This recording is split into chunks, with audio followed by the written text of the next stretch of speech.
Hi friends, എല്ലാവർക്കും പുതിയൊരു വീഡിയോയിലേക്ക് സ്വാഗതം. ഇന്ന് ഞാൻ വന്നിരിക്കുന്നത് ഏവർക്കും പ്രിയപ്പെട്ടൊരു നാടൻ റെസിപ്പിയുമായിട്ടാണ്. നമ്മൾ മുട്ട പാർട്സ് എന്നൊക്കെ പറയുന്നത് നമ്മുടെ ലഗോൺ കോഴിയുടെ പാർട്സ് വരട്ടിയത്. എല്ലാവർക്കും ഇത് കഴിക്കാൻ നല്ല ഇഷ്ടമാണെങ്കിലും ക്ലീൻ ചെയ്യാനോ ഉണ്ടാക്കാനോ അറിയില്ല.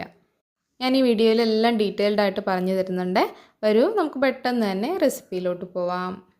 നമ്മൾ ഈ പാർട്സ് വാങ്ങി വരുമ്പോൾ ഇങ്ങനെയാണ് ഉണ്ടാവുക. അതിൻ്റെ മുട്ടയുള്ള കുടലും മുട്ടയും ലിവറും എല്ലാം ഉണ്ടാകും.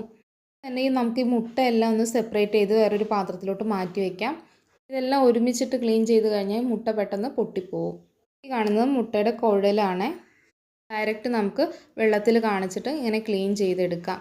അപ്പോൾ അതിനുള്ളിൽ എന്തെങ്കിലും അഴുക്കുണ്ടെങ്കിൽ പോയിക്കോളും. വെള്ളത്തിൽ ഇങ്ങനെ കാണിച്ചു കൊണ്ട് തന്നെ ഇത് നമുക്കിങ്ങനെ കീറിയെടുക്കാൻ പറ്റും.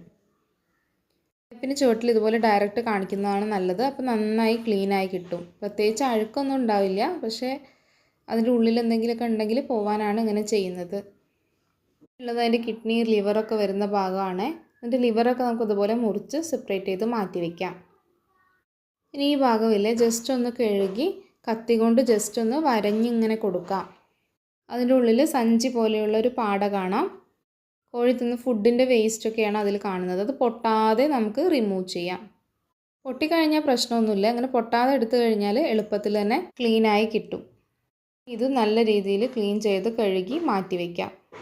കത്തി കൊണ്ട് ഇങ്ങനെ ജസ്റ്റ് ഒന്ന് വടിച്ച് കൊടുത്താൽ നന്നായി ക്ലീനായി കിട്ടുമേ.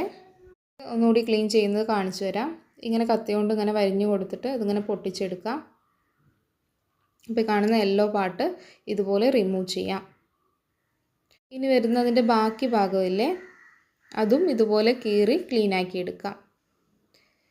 പിന്നെ ശ്രദ്ധിക്കേണ്ടത്, ചിക്കനിൽ ചിലപ്പോൾ ഇതുപോലെ ഒരു പച്ച കളറുള്ള സാധനം കാണാൻ പറ്റും. ഇത് പിത്തരസമാണ്. സാധാരണ കടയിൽ നിന്നൊക്കെ വാങ്ങുന്ന ചിക്കനിൽ നിന്ന് കടക്കാരന് സാധാരണ ഒഴിവാക്കാറുണ്ട്. ഇനി അഥവാ ഇത് പെട്ടുപോയാൽ ഇത് പൊട്ടാതെ മുറിച്ചെടുക്കണം. കയ്പുള്ള പിത്തരസം ആയതുകൊണ്ട് തന്നെ ഇത് പൊട്ടിക്കഴിഞ്ഞാൽ നമ്മുടെ ചിക്കനിൽ മൊത്തം ഈ കയ്പുണ്ടാവും. അതുകൊണ്ട് തന്നെ ഇത് റിമൂവ് ചെയ്യുമ്പോൾ പ്രത്യേകം ശ്രദ്ധിക്കണം. ഒരു തരി പോലും പൊട്ടാതെ വേണം ക്ലീൻ ചെയ്യാൻ. ബാക്കിയുള്ള പാർട്സെല്ലാം നമുക്ക് ഇതുപോലെ ക്ലീൻ ചെയ്തെടുക്കാം. നമ്മളെല്ലാം ക്ലീൻ ചെയ്ത് 2-3 പ്രാവശ്യം ഇതുപോലെ നന്നായി കഴുകി എടുത്തിട്ടുണ്ട്.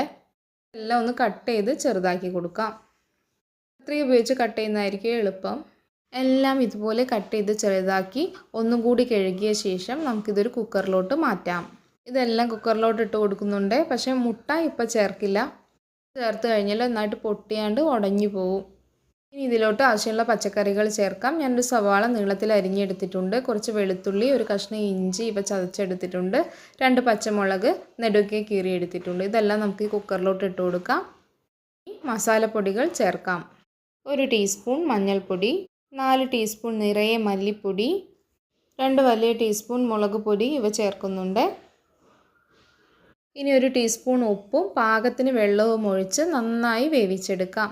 നമ്മുടെ സാധാ ബ്രോയിലർ ചിക്കനെ അപേക്ഷിച്ച് നല്ല വേവുള്ളതാണ്. അതുകൊണ്ട് തന്നെ ഈ ചിക്കനൊപ്പം നിൽക്കുന്ന പാകത്തിന് വെള്ളം ഒഴിക്കണം. പാർട്സൊക്കെ കാണാനൊരു അലിഞ്ഞ പോലെ തോന്നുമെങ്കിലും നല്ല വേവുള്ളതാണ്. മസാല എല്ലാം കൂടി മിക്സാക്കി കൊടുത്ത ശേഷം നമുക്കിത് സ്റ്റൗവിൽ വെച്ച് കൊടുക്കാം. കറക്റ്റായിട്ട് വെന്ത് കിട്ടുന്നതിന് ഒരു 7-8 വിസിലെങ്കിലും വേണ്ടി വരുമേ. 4 വിസിൽ വന്നിട്ടുണ്ട്. നമുക്കിനി ഇത് തുറന്ന് നമ്മൾ നേരത്തെ മാറ്റി വെച്ച മുട്ടയില്ലേ, അത് ഇതിലോട്ട് ചേർത്ത് കൊടുക്കാം. ഈ ഒരു സമയത്താണ് നമ്മൾ മുട്ട ചേർക്കുന്നത്. ഫസ്റ്റ് നന്നായി ഒന്ന് ഇളക്കി കൊടുക്കാം. വെള്ളം എല്ലാം പാകമാണോ നോക്കാം. കൂടുതൽ വെള്ളം ആവശ്യമാണെങ്കിൽ അത് ചേർത്ത് കൊടുക്കാം. മസാല കുറവാണെങ്കിൽ അതും ചേർത്ത് കൊടുക്കണേ. അധികം മസാല കോട്ടാവാതെ ഒരു വൈറ്റ് കളറാണ് നിൽക്കുന്നതെങ്കിൽ വീണ്ടും കുറച്ച് മല്ലിപ്പൊടി കൂടി ചേർത്ത് കൊടുക്കാം. ഞാനൊരു 2 ടീസ്പൂൺ കൂടി മല്ലിപ്പൊടി ചേർത്ത് കൊടുത്തിട്ടുണ്ട്. ഇനി ഇതിലോട്ട് മുട്ട ഇട്ട് കൊടുത്ത ശേഷം ഇളക്കി കൊടുക്കരുതേ. ഇനി നേരെ അടച്ച് വെച്ചൊരു 4 വിസിൽ കൂടി വരുന്നത് വരെ വേവിച്ചെടുക്കാം. 4 വിസിലൊക്കെ വന്ന ശേഷം സ്റ്റൗ ഓഫാക്കി കൊടുത്തിട്ടുണ്ട്. ഇനി നമുക്ക് ഇതിലോട്ട് താളിച്ചൊഴിക്കണം. ഞാൻ ചീനച്ചട്ടി സ്റ്റൗവിൽ വെച്ച് കൊടുത്തിട്ടുണ്ട്. അതിലോട്ട് ആവശ്യത്തിന് വെളിച്ചെണ്ണ ഒഴിച്ചു കൊടുക്കാം. വേണമെങ്കിൽ അടുപ്പത്ത് ചട്ടിയിലും വെക്കാൻ കേട്ടോ ഈ പാർട്സ്. അപ്പോൾ കുറേ സമയം വേണ്ടി വരും വെന്ത് കിട്ടാൻ. കൂടുതൽ ടേസ്റ്റ് അടുപ്പ് കിടന്ന് വെന്ത് വരുന്നത് തന്നെയാണ്. നന്നായി ചൂടായ ശേഷം ഒരു 8-10 ചെറിയ ഉള്ളി ചെറുതായിട്ട് അരിഞ്ഞത് ചേർത്ത് കൊടുക്കാം. കൂടെ ഒരു 2-3 തണ്ട് കറിവേപ്പില കൂടി ചേർത്തിട്ടുണ്ട്. ഇത് നന്നായി ഒന്ന് മൂത്ത് കിട്ടണം. ഈ മുട്ട പാർട്സ് കപ്പ വേവിച്ചതിൻ്റെ കൂടെയും റവ ഉപ്പുമാവിൻ്റെ കൂടെയും പുട്ടിൻ്റെ കൂടെയൊക്കെ നല്ല കോമ്പിനേഷനാണ്. നമ്മൾ ചെറിയുള്ളിയൊക്കെ നന്നായി മൂത്ത് വരുന്നുണ്ട്. ഇതിൻ്റെ കളറൊക്കെ മാറിക്കഴിഞ്ഞാൽ നമ്മൾ വേവിച്ച് വെച്ച പാർട്സ് ഇതിലോട്ട് തട്ടിക്കൊടുക്കാം. ഇനി ഇതൊന്ന് ഡ്രൈ ആയി ഇതിൽ വെള്ളമെല്ലാം വറ്റി വരുന്നത് വരെ ഫ്ലെയിം ഓൺ ചെയ്ത് തന്നെ വെക്കണേ. ഈ പാർട്സിലൊക്കെ നന്നായി മസാല കോട്ടായി കിട്ടും. അവസാനമായി ഇതിലോട്ട് 1 ടീസ്പൂൺ കുരുമുളക് പൊടി കൂടി ചേർക്കുന്നുണ്ട്. ഇനി നന്നായി ഇളക്കി കൊടുത്ത ശേഷം വെള്ളം വറ്റുന്നത് വരെ വേവിക്കാം. ഇപ്പോൾ അതിൽ വെള്ളം എല്ലാം പാകത്തിന് വറ്റി വന്നിട്ടുണ്ട്. നമുക്കിനി ഫ്ലെയിം ഓഫ് ചെയ്യാവേ. ഇനി നമുക്കിതൊരു സെർവിങ് പ്ലേറ്റിലോട്ട് മാറ്റാം. അങ്ങനെ നമ്മുടെ വളരെ ടേസ്റ്റി ആയിട്ടുള്ള ചിക്കൻ പാർട്സ് വരട്ട് റെഡി ആയിട്ടുണ്ട്. എല്ലാവരും വീട്ടിൽ ഇതുപോലെ ഒന്ന് തയ്യാറാക്കി നോക്കി ഫീഡ്ബാക്ക് കമൻ്റായിട്ട് അറിയിക്കണേ. ഇതൊരു പഴയകാല നാടൻ റെസിപ്പിയാണ്. റെസിപ്പി ഇഷ്ടപ്പെട്ടാൽ ലൈക്ക് ചെയ്യാനും ഫ്രണ്ട്സിനും റിലേറ്റീവ്സിനൊക്കെ ഷെയർ ചെയ്ത് കൊടുക്കാനും മറക്കരുതേ. കൂടാതെ ചാനൽ ഇതുവരെ സബ്സ്ക്രൈബ് ചെയ്യാത്തവരുണ്ടെങ്കിൽ ഒന്ന് സബ്സ്ക്രൈബ് ചെയ്ത് സപ്പോർട്ട് ചെയ്യണേ. വീണ്ടും പുതിയൊരു അടിപൊളി റെസിപ്പിയുമായി കാണാം. താങ്ക്